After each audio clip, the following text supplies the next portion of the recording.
Guys welcome back to our new video. మంచి area ఉంది మా అమ్మ. కాలేజ్కి వచ్చాము యాక్చువల్గా ఈరోజు. సో ఇక్కడ ఒక క్వీన్స్ పార్క్ వెళ్ళే దారిలో, ఎక్స్ట్రా నుంచి క్వీన్స్ పార్క్ వెళ్ళే దారిలో ఒక మంచి వ్యూ ఉంటుంది. సో చూపిస్తాను. అలానే యూనివర్సిటీ సెలెక్ట్ చేసుకున్నప్పుడు ఒక బేసిక్ టిప్స్ అనేది చెప్తాను. ఏంటది అంటే ఇక్కడ నుంచి డౌన్లోకి వెళ్తే ఇంకొక ఏరియా ఉంటుంది, బాగుంటుంది. యూనివర్సిటీ సెలెక్ట్ చేసుకున్నప్పుడు మోస్ట్లీ మనం చూసుకోవాల్సిందల్లా బడ్జెట్ అనమాట. లైక్ తక్కువ ఫీ ఉన్న యూనివర్సిటీ, ఎక్కువ ఉన్న యూనివర్సిటీ అనేది అయితే చూసుకోవాల్సి ఉంటుంది. సో అది మెయిన్ పాయింట్ అనమాట. అలా అన్నాం కదా అని యూనివర్సిటీ బాగా తక్కువ ఉన్న ఫీ అయితే అసలు సెలెక్ట్ చేసుకోకండి. అసలు సెలెక్ట్ చేసుకోకండి. అసలు బెస్ట్ అని అయితే నేను చెప్పను. యూనివర్సిటీ ఫీ తక్కువ ఉంది కదా వెళ్దామని. సో దానికి యూనివర్సిటీ ఫీ తక్కువ ఉందంటే దానికి ఏదో ఒక ఫాల్ట్ ఉంటుంది అనమాట. ఈ వ్యూ చూడండి మా ఎంత బాగుందో, మొత్తం సూపర్ కదా. అండ్ నెక్స్ట్ వచ్చేసి యూనివర్సిటీ బడ్జెట్ అయితే చూసుకోండి. ఫస్ట్ మెయిన్ పాయింట్ అదే. ఎవరికైనా సరే ఫస్ట్ మనం బడ్జెటే చూసుకుంటాం. మెయిన్ ప్రైస్ ఎక్కువ ఉన్నది అయితే లండన్ సైడ్ అటు ఉంటుంది. లండన్ అవుట్కట్స్ బయటకు వచ్చేస్తే మనకి తక్కువ ఫీ ఉన్న యూనివర్సిటీలు ఉంటాయి, మరీ తక్కువ ఉన్నాయి కూడా ఉంటాయి. సో సెలెక్ట్ చేసుకోమని అయితే నేను చెప్పను. నెక్స్ట్ వచ్చేసి చాలామంది ఏమంటారంటే యూనివర్సిటీ ర్యాంకింగ్ అంటారు. యూనివర్సిటీ ర్యాంకింగ్ ఉన్నది తీసుకోవాలంటే చేయాలి, ఖచ్చితంగా చేయాలి. బట్ కన్సిడర్ చేస్తే యూనివర్సిటీ ర్యాంకింగ్ ఎక్కువ ఉన్నది కావాలంటే ఫీ ఎక్కువ ఉంటుంది అనమాట. మనకి బాగా తక్కువ ఉన్న ర్యాంకింగ్ తీసుకుంటే ఇంకా అది పెద్ద ఫాల్టే ఉంటుంది అనమాట.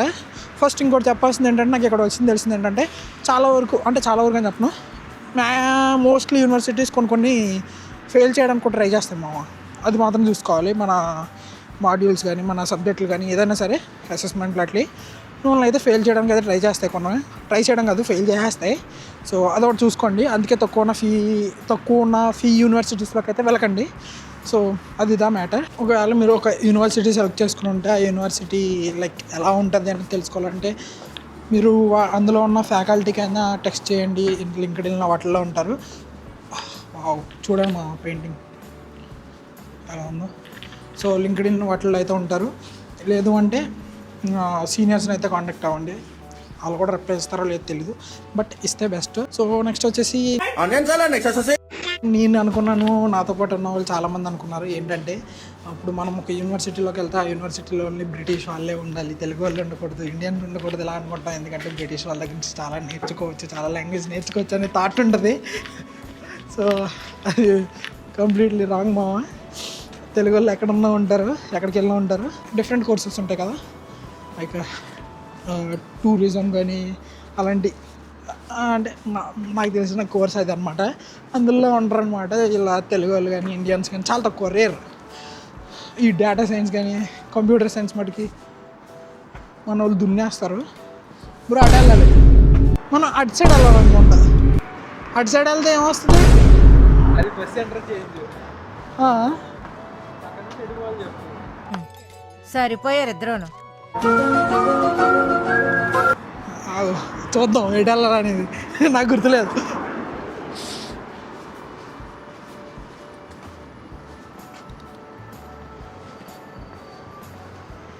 అటు బ్రో, అటు భీమేష్ అలా వెళ్ళాలి. తెలుగు వాళ్ళు ఉండకూడదు అనే థాట్ పెట్టుకుని అయితే అసలు రాకండి. ఎందుకంటే ఇక్కడ నాతో పాటు ఉన్న ఫ్రెండ్స్ కానీ వీళ్ళందరూ కూడా అదే థాట్లో వచ్చారనమాట. మా యూనివర్సిటీకి అయితే ఇక్కడికి వచ్చాక మొత్తం అందరూ తెలుగు వాళ్ళు, అటు తెలుగు వాళ్ళు, ఇటు తెలుగు వాళ్ళు, ఎదరు తెలుగు వాళ్ళు, వెనకాల తెలుగు వాళ్ళు, మొత్తం తెలుగు వాళ్ళే అన్నారు. సో అది మ్యాటర్. అది మాత్రం అసలు మైండ్లో పెట్టుకోకండి. ఇదిగోండి ఈ బిల్డింగ్స్ చూడండి, ఈ ఏరియా చూడండి అసలు ఎలా ఉందో. ఇక్కడేమో బిల్డింగ్స్, అపార్ట్మెంట్స్ అవి ఉన్నాయి, కార్ పార్కింగ్స్ చాలా బాగుంది. రివర్ ఎక్కడ చూడండి, రివర్, ఈ చెట్టు చూడండి ఎలా ఉందో, ఆ బోటు అవి ఉన్నాయి. అక్కడ డక్స్ ఉన్నాయి, ఇక్కడ కూడా డక్స్ ఉన్నాయి, బాగుంది కదా.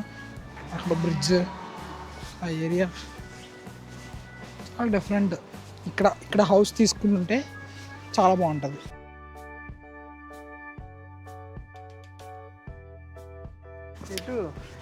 నాకు తెలిసి కుందవదన మ్యాథ్ షీట్ చూడండి, రెండు ఒక్కరిని వేసుకెళ్తున్నాడా. అలా మనం కూడా ఇక్కడ ఒక పెట్ట తీసుకుని ఉంటే బాగుంటుంది. కాకపోతే దాన్ని పోషించాలనేది కష్టం అక్కడ.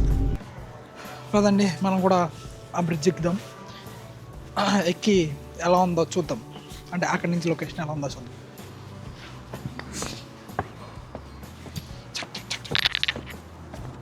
ఇంకమ్మ నిజంగా మనిషి అనుకున్నాను కదా, కంగారు వచ్చింది. ఆడెక్కడ కూర్చున్నాడు అనుకున్నాను. You super. ఇక్కడ ఎవడో ఫ్లైట్ పెట్టాడు, కంగారు పెట్టాడు. ఇక్కడ ఇప్పుడు మనం క్వీన్స్ పార్క్కి వెళ్దాం. క్వీన్స్ పార్క్ కాడ మన ఫ్రెండ్ కూడా వెయిటింగ్ అనమాట. వాడు కార్ వేసుకొచ్చాడు. వాడి కార్ మీద మనం ఇంటికి వెళ్దాం. So let's go. చూడండి మా వ్యూ ఎంత బాగుందో. ఏదో జంక్షన్ లాగా అటు ఇటు రోడ్స్, ఆ బిల్డింగ్స్ చూడండి అవి ఎంత బాగున్నాయో. సో క్వీన్స్ పార్క్కి వెళ్ళే దారి కూడా బాగుంటుంది. అదే మీకు లాస్ట్ వీడియోలో చూపించాను కదా ఏదైతే బ్రిడ్జ్ ఉందో, సో అది కూడా చాలా బాగుంటుంది. ఇప్పుడు మనం కూడా అలాగే వెళ్తున్నాం అనుకుంటున్నాను. నాకు తెలిసి అలాగే ఉంటుంది. ఇవి వాక్వే అది ఒకటే ఉన్నట్టుంది. ఇవన్నీ చూడండి ఎలా ఉన్నాయి హౌసెస్. ఇవన్నీ చర్చిల్లాగా ఉన్నాయి మొత్తం అన్నీ చూడడానికి. బ్యాక్ సైడ్ హౌస్లో ఉన్నాయి మా చిన్న చిన్నగా.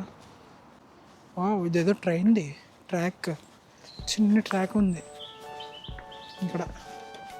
ఇదేంటి ట్రాక్ ఉంది?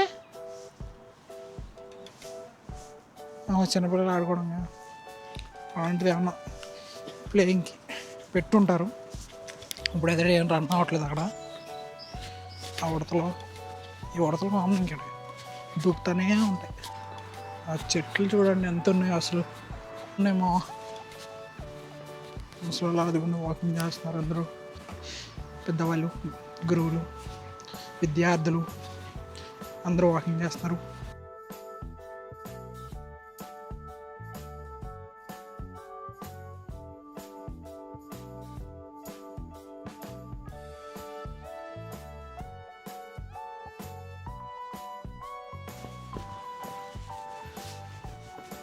అట ఏరియా అంతా చూడండి ఎంత బాగుంది. మనోడా కెమెరామ్యాన్ ప్రకాష్ కరో అటు చూడండి. ప్రొఫెషనల్ ఫోటోగ్రాఫర్స్ బర్డ్స్ని ఫోటో తీస్తున్నట్టున్నారు. మళ్ళీ మనం ఈ క్వీన్స్ పార్క్ బ్రిడ్జ్ దగ్గరికి వచ్చామ్మా. చూసారా బ్రిడ్జ్ సేమ్. క్వీన్స్ పార్క్కి వెళ్ళాలంటే వాక్వే ఇది, కార్వే అది. సో ఫైనల్లీ మనోడైతే వచ్చాడు అనమాట. ఇప్పుడైతే మనం వెళ్ళిపోతున్నాం. అండ్ వీడియోని అయితే ఎంజాయ్ చేస్తున్నాను. నెక్స్ట్ వీడియోలో కలుద్దాం. అండ్ ఈ వీడియో ఎలా అనిపించిందో కింద కామెంట్ చేయండి. అండ్ రేపు ఎల్లుండా కూడా యూనివర్సిటీ ఉంది అన్న, వీలైతే రేపు ఎల్లుండా కూడా వీడియో తీస్తా. సో వీడియో ఎలా అనిపించిందో కింద కామెంట్ చేయండి. అలాగే ఛానల్కి సబ్స్క్రైబ్ చేసుకోండి. మళ్ళీ నెక్స్ట్ వీడియోలో కలుద్దాం. అంతవరకు బాయ్ మా.